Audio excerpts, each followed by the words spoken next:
안녕. 안녕하세요. 안녕하세요. 저는 세종 캠퍼스 청소년부를 섬기는 나광훈 전도사입니다. 대전에서 중등부 섬기고 있는 김주성 전도사입니다. 역시 대전 캠퍼스에서 고등부 섬기고 있는 김도현 전도사라고 합니다. 지난주 집에서 부모님과 함께 가족 예배 드렸죠? 드린 거 맞죠? 그래요. 여러분이 꼭 잊지 않았으면 좋겠어요. 우리가 예배를 안 드리는 게 아니라 예배를 드리는 장소가 교회에서 가정으로 바뀌었다는 그 사실요. 그러니까 이 영상을 보기 전에 이제 자리에서 일어나서 옷도 좀 갖춰 입고 얼굴도 좀 갖추고 함께 집중해서 예배 드렸으면 좋겠습니다. 오늘 우리가 함께 살펴볼 말씀은 마가복음 2장 13절에서 17절 말씀이고요. 제목은 우리가 닮아야 할 것, 예수님의 관점입니다. 오늘 드라마 바이블을 통해서 눈으로 또한 귀로 들어보면 좋겠습니다. 예수께서 다시 바닷가에 나가심에 큰 무리가 나왔거늘 예수께서 그들을 가르치시니라. 또 지나가시다가 알페오의 아들 레위가 세관에 앉아 있는 것을 보시고 나를 따르라 하시니 일어나 따르니라.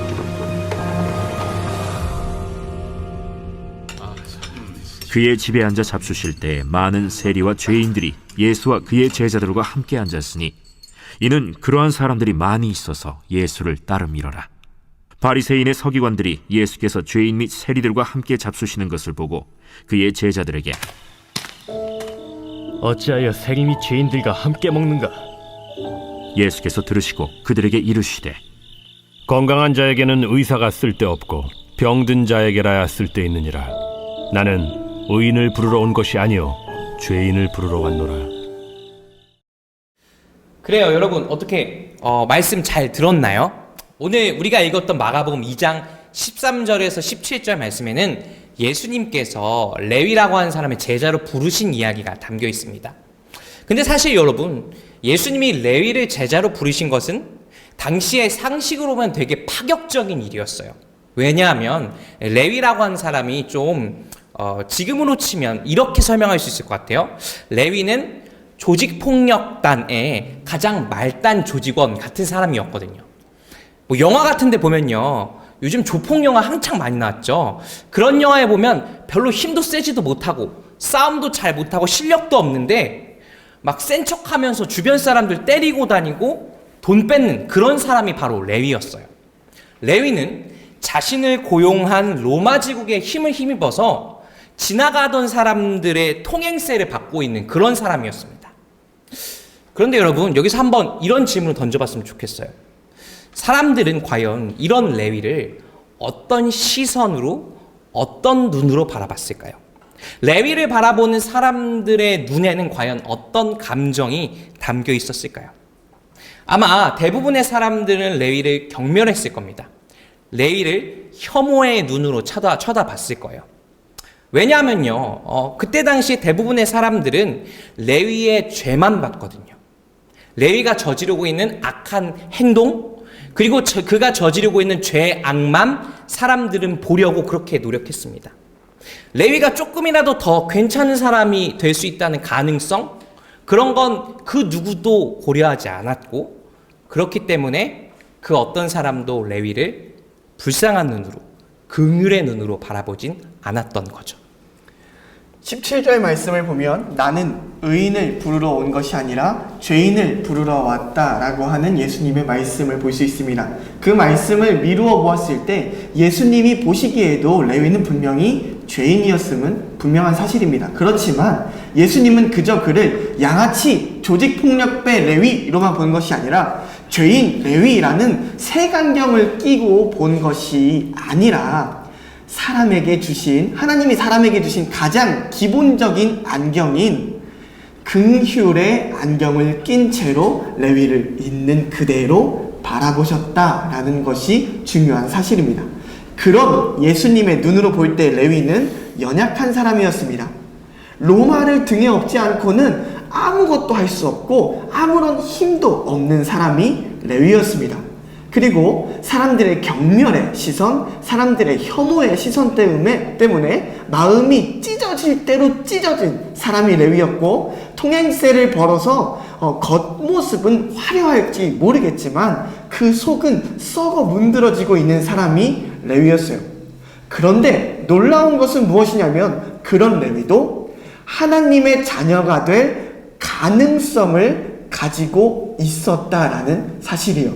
예수님은 그 가능성을 보셨고, 그렇기 때문에 시든 꽃에 물을 주듯 꺼져가는 등불에 불씨를 불어넣듯 상한 갈대를 감싸매듯 레위에게 소망을 두셨습니다. 더 나아가서 예수님께서는 레위뿐만 아니라 죄인들, 세리들, 의로운 사람들을 부르셨고 그들과 함께 식사하시며 깊이 교제하셨습니다. 그런데 그 자리에는 제자들도 함께 했습니다. 예수님께서 제자들과 함께 한 것에는 특별한 의도가 담겨 있었습니다.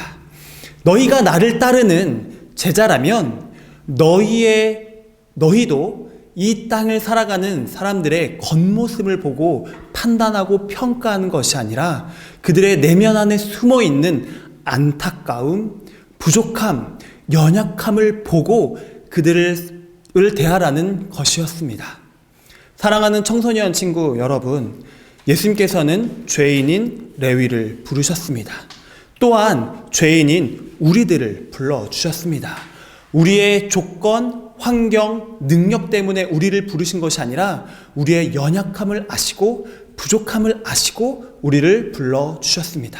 그리고 우리의 그 부족함을 주님의 사랑과 은혜와 긍휼로 채워주셨습니다.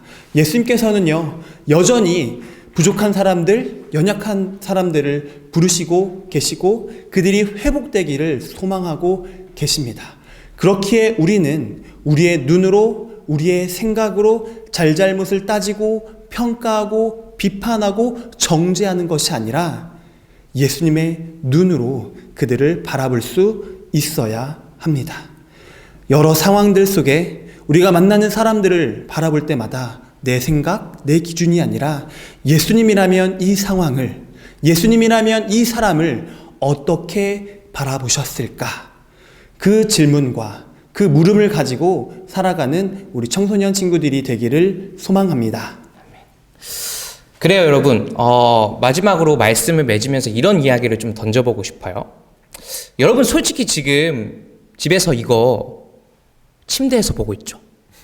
누워서 매일같이 페이스북하고 인스타하고 SNS 하면서 하루를 보내고 있는 게 좀 사실이잖아요. 근데 여러분, 지금 벌어지고 있는 코로나 바이러스가 퍼지고 있는 이 사태에 대해서 여러분, SNS를 통해서 굉장히 다양한 정보들을 접하고 있고 많은 가짜 뉴스, 특별히 선정적인 그런 이야기들을 듣고 있을 거예요. 여러분은 이 상황을 어떻게 볼래요? 세상에서 들려오는 어떤 소리에 귀를 기울이고 어떤 관점으로, 어떤 눈으로 세상을 볼래요? 저는 우리 친구들이 예수님의 눈으로 이 상황과 그 사람들을 바라보았으면 좋겠습니다. 때로는 잘못한 부분들, 연약한 부분들도 있을 거예요. 그렇다고 그 사람들을 향해서 비난하고 저주하고 평가하고 판단하는 것이 아니라 또한 그들 가운데도 연약함이 있다는 것을 바라보고 또한 아픔 속에 있는 사람들 속에 그들을 품고 기도하는 우리 친구들이 되었으면 좋겠습니다. 그래요. SNS에서 보이는 자극적인 뉴스 또는 선정적인 이야기에만 귀 기울이고 거기에만 관심을 두지 말고 이런 데 우리의 관심이 쏟아지면 어떨까요? 특별히 코로나 바이러스에 지금 감염된 환자와 그 가족들, 또 지금 방역을 하느라 굉장히 바쁜 일상을 보내고 있는 의료진과 공무원들, 또 손님이 끊겨서 사실상 먹고 살 방법이 막힌 상인들, 우리의 마음이, 우리의 관심이 이런 분들에게 쏟아졌으면 좋겠습니다. 하나님 아버지의 마음, 세상 사람들을 향한 사랑의 마음을 품고 살아가는 우리 대전과 세종의 청소년 여러분 되길 축복합니다. 우리 시간은 오늘 말씀 메시지를 아주 잘 담고 있는 찬양, 하나님 아버지의 마음, 함께 찬양해 볼까요?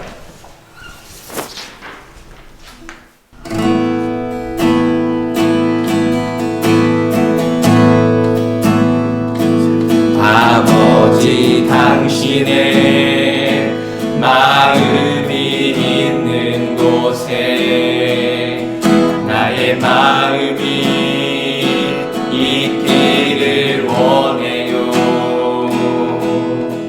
아버지, 당신의 눈물이 고인 곳에 나의 눈물이 고이길 원해요.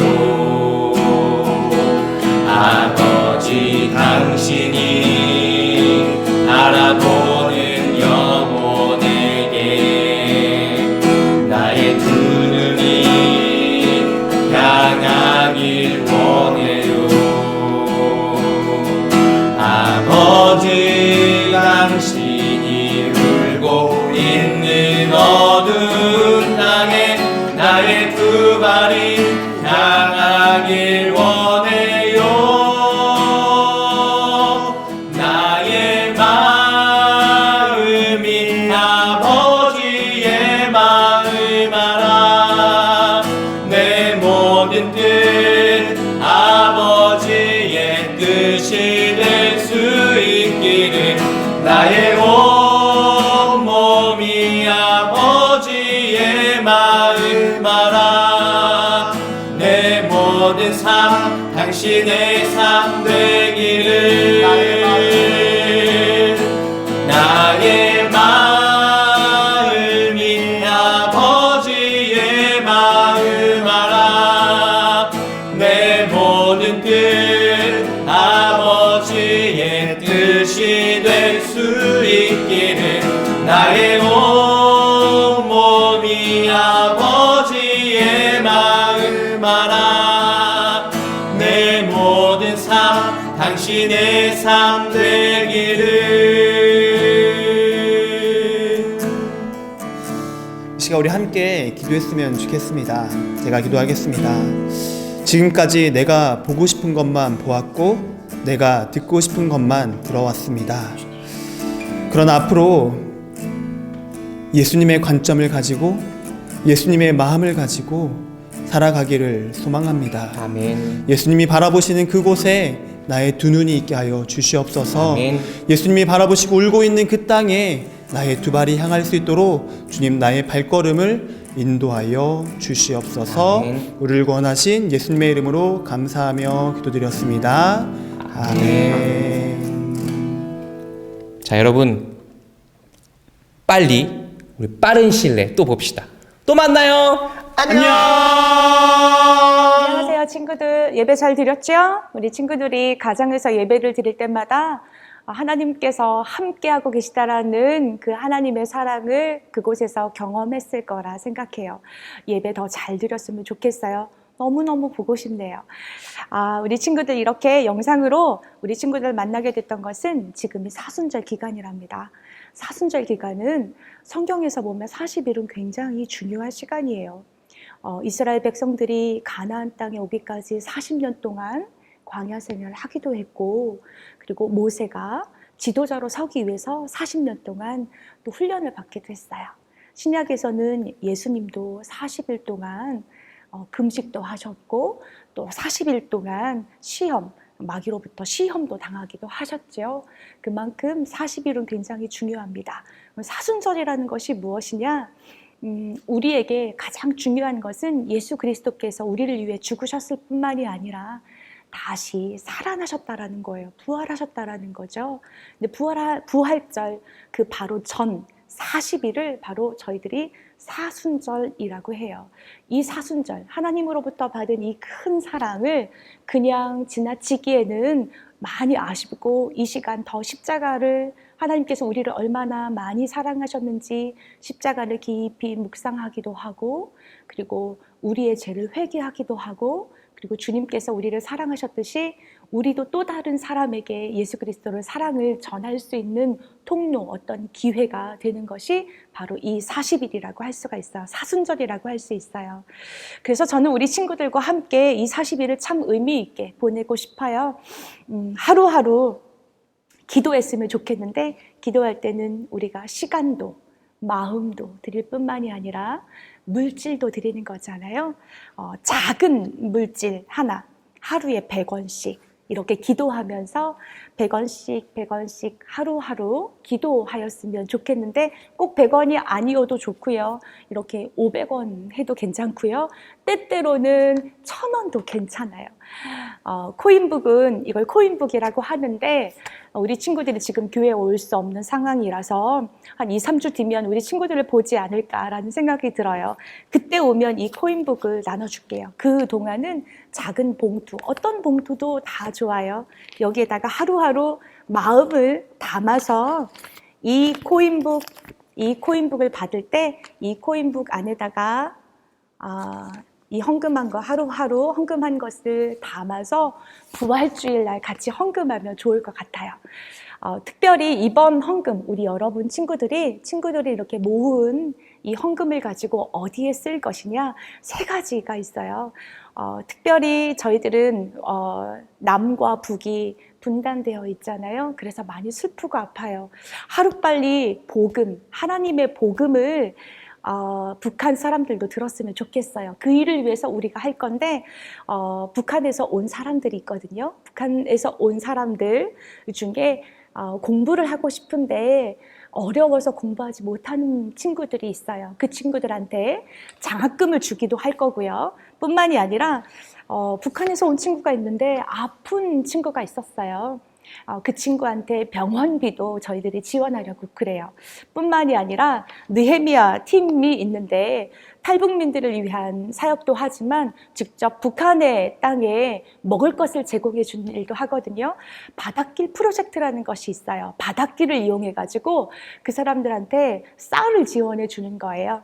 우리 화면 영상을 보면 알듯이 쌀통을 플라스틱에 넣어가지고 그곳에 예쁘게 편지도 마음을 담아서 편지를 써서 북한 사람들한테 전달해 주는 거예요. 우리 친구들이 어느 날 교회에 오면 쌀통을 만드는 그런 날도 있을 거예요. 우리 이 일에 같이 동참하였으면 좋겠어요. 그래서 나만 위해서 사는 것이 아니라 또 다른 사람들을 위해서 살라라고 하는 그 예수님의 명령처럼 우리의 삶도 그렇게 아름다웠으면 좋겠어요. 자, 우리 친구들 내일부터 시작하는 거예요? 아니, 오늘부터 시작하는 거예요. 오늘부터 하루하루 100원씩 아니면 여러분 마음 주시는 만큼 모아서 또 다른 사람, 또 다른 생명을 낳는 일에 같이 동참해 주셨으면 좋겠습니다.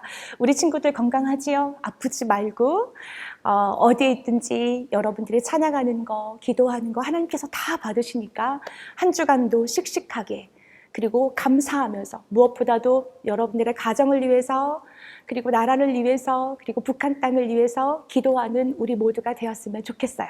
한 주간도 건강하게 화이팅하면서 사는 거예요. 잘 지내요. 또 만나요. 안녕.